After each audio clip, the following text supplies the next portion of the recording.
of Aaron HaKohen, Hashem says to Moshe, Kach es Aaron v'saloza b'no v'al osam el har hor.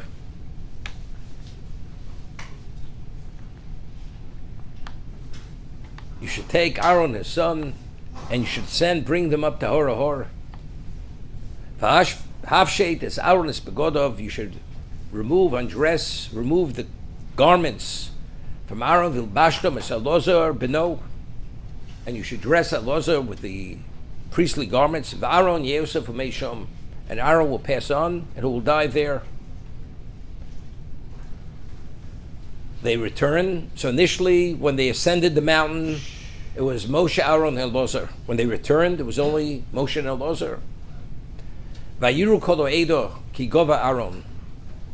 The complete congregation saw that Aaron had died. V'yivkos Aaron shloshim yom kol beis Yisrael, and they cried for him for 30 days. Kol beis Yisrael. So Rashi cites Chazal. How did they know Aaron? It says they saw that Aaron died. How did they know Aaron died? Kisharo Moshe v'Elozar yordim, v'Aaron lo yorad. When they saw that Moshe and Elozar descended from the mountain, and Aaron did not descend, Omru heichanu Aaron. They asked, "Where's Aaron?" Omle mes. So they said he died. Omru efshe b'she'omad keneged ha'malach v'otzares ha'magefa. When there was the plague, and he took the incense and he burnt it, and the plague ceased. Yishlo b'mal chamovos. The angel of death is able to take his life. Miad.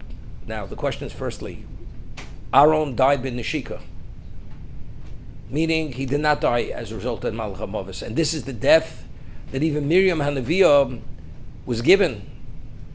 Except the Torah goes and conceals it because it's inappropriate to say it was through neshika. That God Himself, the word is neshika, through the kiss of death of God. Is it possible that what relevance has to Malach HaMovos? Evidently, Klal Yisrael didn't understand that a person is at a special level. The Malach HaMovos, the truth is, cannot take his life, cannot extract his neshama, but rather it's Hashem Himself. But they didn't know this. Yishlo b'Malach HaMovos. Miyad bikesh Moshe rachmim. Moshe immediately supplicated Hashem for rachmim. Veru malachei hashoris lohem, mutal b'mito,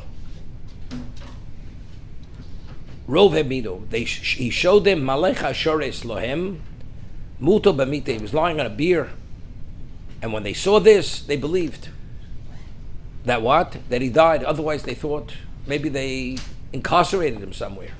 Malach HaMovos couldn't take him. It's not possible.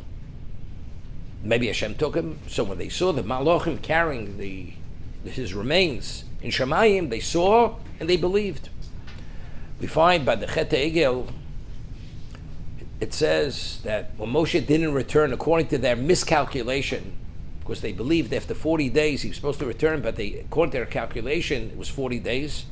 So all of a sudden it says Satan caused the world to turn dark, and they saw Moshe's remains floating in Shemayim.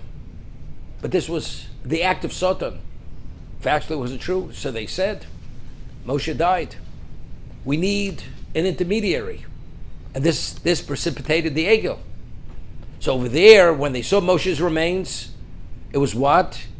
It was really something which Satan created. So maybe here also, maybe Satan created this. Who said this? Who said Aaron actually died? Maybe that what they suspect maybe has a basis for it.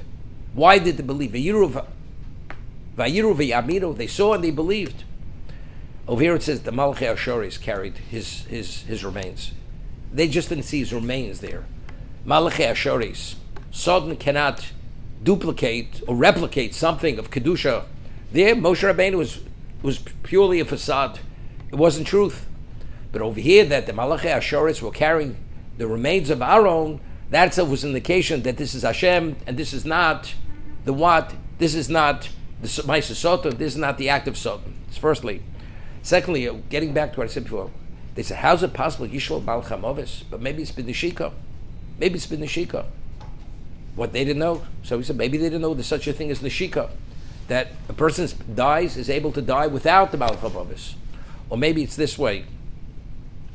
Even if somebody dies b'neshika, there's always the moment of death. It's not simple a person lives out his years.